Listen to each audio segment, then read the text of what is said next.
Essa é a discussão que eu tenho com o meu time, porque basicamente se eu chegar a 2 dígitos, eu estou completamente no jogo para ir pro segundo turno. Há agora, ainda mais depois dos recentes escândalos envolvendo o Flávio Bolsonaro, a ideia de que os Bolsonaro, né, através do Flávio, não podem vencer o Lula no segundo turno.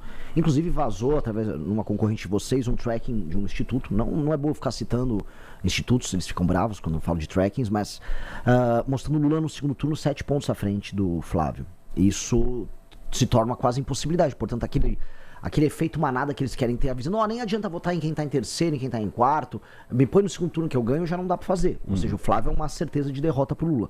Portanto, aquele que estiver em terceiro mostrando viabilidade, tem grandes chances de ir pro segundo turno. E hoje eu tô na melhor posição para isso. A principal pesquisa, eu posso definir isso aqui para vocês, é a Atlas. E por que a Atlas? Porque ela faz a coleta digital, é o método mais moderno de coleta hoje, e eles acertaram as eleições mais difíceis de acertar no mundo hoje. Acertaram a Hungria é um regime fechado, elas conseguiram acertaram a Argentina, acertaram o Chile, acertaram os Estados Unidos, e ela tá fazendo coleta agora, inclusive, e a Atlas me coloca confortavelmente na terceira posição, sempre uma trajetória de subida. Espero que eu suba agora na próxima que vai sair. E aí eu conseguindo, e esse é o meu plano, até o início das eleições bater 10%, indo até os debates, eu acho que eu começaria a fazer alguma baguncinha para ir para o segundo turno. Participa dos debates. Isso é um compromisso. Estou convidado. Agora, vocês devem ter visto que o nosso querido Flávio não quer que eu vá, né? Você está se colocando aí nos debates, é claro, mas o Flávio Bolsonaro colocou essa impedimento. Esse limite. Se você for para os debates, Flávio Bolsonaro não irá. Por quê? O que tem aí nos bastidores? É medo. O Flávio não é um sujeito muito inteligente. O Flávio tem um histórico muito ruim, né? Enquanto eu estava caminhando a pé até Brasília para derrubar Dilma Rousseff, o Flávio estava fazendo, vamos dizer, vamos colocar aqui, ele estava recebendo doações dos seus próprios funcionários, né, através de um amigo dele, Queiroz. Não tinha nada de errado nisso, apenas eram doações, eles eram muito generosos, davam 80% do salário para ele, e ele cuidava de pegar esse salário em dinheiro, levava para a loja da Copenhagen dele e comprava muitos chocolates ali, e aí a contabilidade era bem administrada nesses termos. Então, é um cara que, assim, tem um histórico muito podre. O que saiu agora recentemente dele mostra uma relação muito próxima dele com o Vorcaro. Ninguém financia um filme B, vamos falar a verdade, aquele filme que estão fazendo do pai dele, é um filme B, com 143 milhões, 134 milhões, desculpa. Já foi demonstrado que a empresa que recebia o dinheiro, ela comprou uma casa no Texas, curiosamente habitada pelo irmão dele.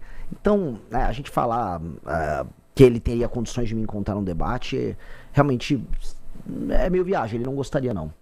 Como é que você avalia essa semana que passou desse ponto de vista? Da história do filme, aquela quarta-feira que chamaram no mercado financeiro de Flávio's Day, daí pra frente a coisa degringolou. Porque tem uma questão muito interessante. Na semana anterior, o governo Lula perdeu 2 pontos importantes no Congresso Nacional. O governo Lula acabou. Na semana seguinte teve a história do filme. A candidatura de Flávio acabou. É isso mesmo ou vem semana e muda tudo de novo? Não, ninguém, né, na política você morre várias vezes, né? É uma arte incrível de nunca sucumbir de verdade.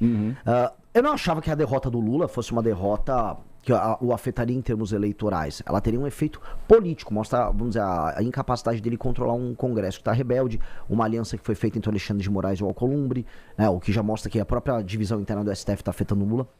Mas, eleitoralmente, o eleitor do Lula não ia ser afetado por aquilo. Agora, eleitoralmente, vamos dizer, a pessoa que vota no Flávio, uma parte dela, sim. Porque uma coisa é antipetismo, outra coisa é o bolsonarismo. Todo bolsonarista é antipetista, mas nem todo antipetista é bolsonarista. E tem muitas pessoas que se apegam a uma agenda ética. Tem muitas pessoas que já estavam assim, eu vou ter que empurrar esse Flávio ladeira acima, né?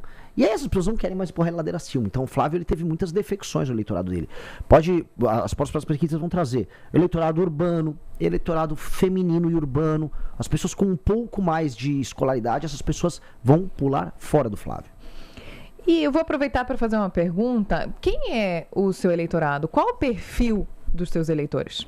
Bom, eu espero que seja todos os brasileiros, né? Todas as pessoas nascidas em território brasileiro aptas a votar. Mas hoje, né, ou seja, eu vou colocar assim, quem hoje está, vamos dizer, apoiando a pré-candidatura, que hoje está militando, são pessoas mais jovens, especialmente até seus 33, 34 anos, em todo o território nacional. E aí a divisão geográfica é uma primeira coisa que eu consegui quebrar na tal da polarização. Que no fundo, quando a gente fala em polarização no Brasil, a gente está falando muito de um recorte norte-sul. Todo mundo fala de que é ideológico, no fundo é um recorte norte-sul. E eu tenho muitos seguidores no norte e muitos seguidores no sul. Quando eu falo norte, eu incluo o nordeste. E isso é a primeira divisão, a primeira diferença, que a gente invade o eleitorado do Lula e invade o eleitorado dos Bolsonaro.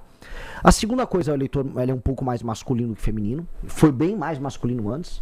Eu estava com uma proporção bem, vamos colocar, desproporcional. Agora está começando a equilibrar, especialmente porque as pessoas que vão começar a me acompanhar a partir dos 30, 35 anos de idade, a taxa de mulheres inclusas nisso aí é bem maior.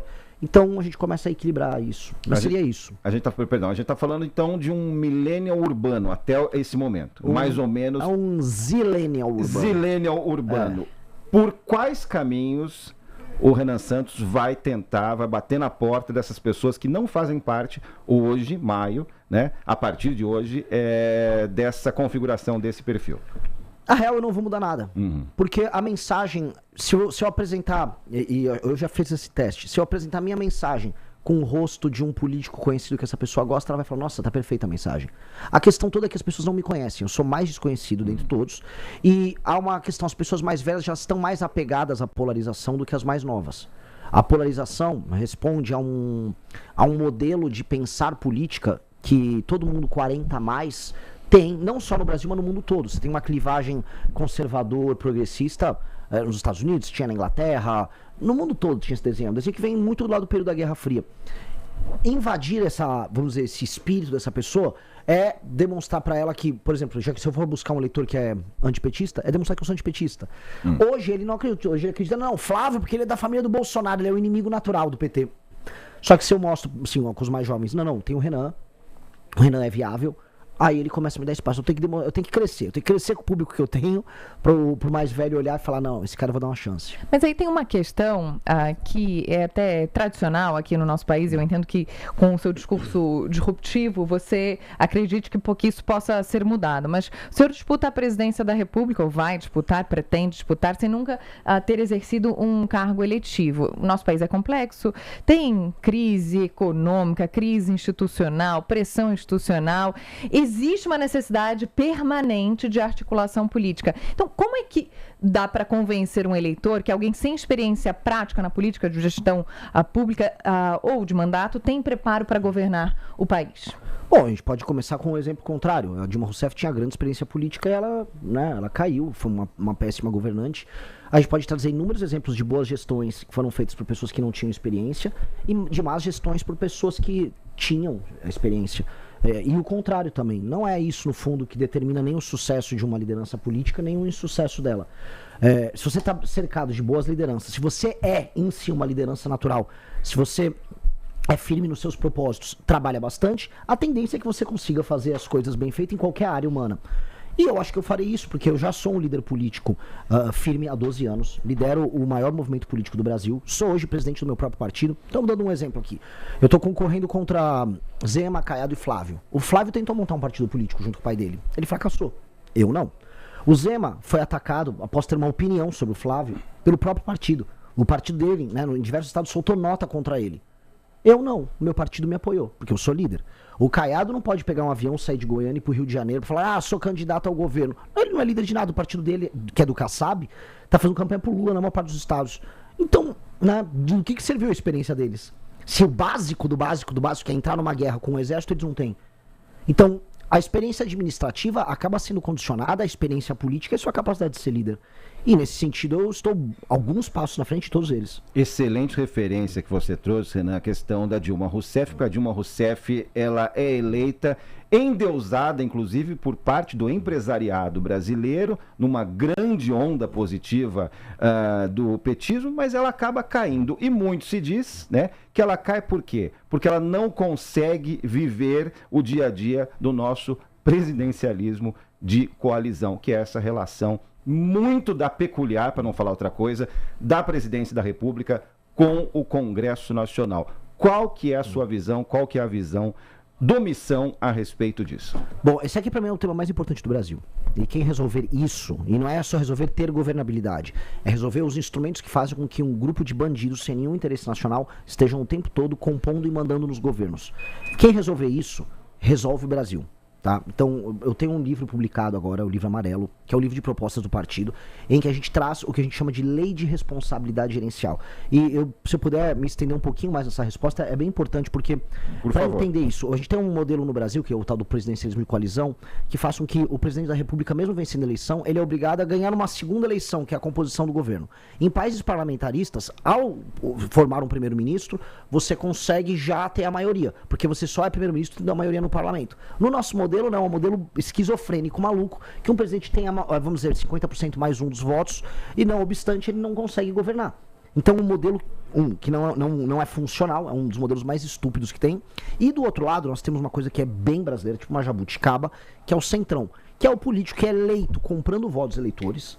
E sim, assim, não é um exagero que eu tô falando, o voto é comprado e a compra acontece ou no momento da eleição ou durante o mandato do político, e com base nisso ele precisa o tempo todo ter um caixa 2, uma operação de dinheiro que fique rodando para ele ficar municiando a troca de favores dele com o eleitor, com seus prefeitos e vereadores.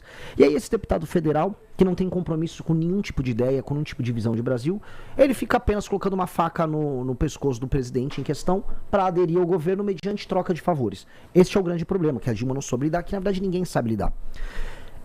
Muita gente tenta resolver isso aqui no topo. O correto é a gente resolver na base. E resolver na base como? Entender o que faz um deputado tão canalha assim ser eleito. E essa é a questão que a gente precisa mudar. As pessoas vendem o voto para os políticos porque elas são muito pobres e muito dependentes na base. E os políticos não entregam nenhum tipo de melhoria. E mais, hoje um prefeito é apenas um instrumento de, vamos dizer, de guarda das emendas que são enviadas pelo deputado. Nós vamos inverter a pirâmide. E qual é a ideia? Nós vamos fazer os prefeitos para receber qualquer emenda e para receber inclusive o fundo de participação dos municípios, o FPM, terem que ter desempenhos indicadores. Assim, por exemplo, se eu não aumentar a taxa de cobertura de esgoto, se não aumentar o ranking do SAEB, se não melhorar a fila nas suas UBSs, você não recebe dinheiro. Vai um comissário do governo federal e não recebe dinheiro. Então, para obrigar eles. Se o prefeito não cumpre as metas, o prefeito fica inelegível. E aí ele não pode participar da eleição. E aí, a parte de incentivo é, se o prefeito vai bem e cumpre as metas, aí sim o seu partido recebe o fundo partidário. Por quê? Eu retiro do deputado todo o poder que ele tem em determinar um sucesso ou um fracasso de um prefeito, baseado no critério de que o deputado apenas quer do prefeito que ele obtenha votos para ele.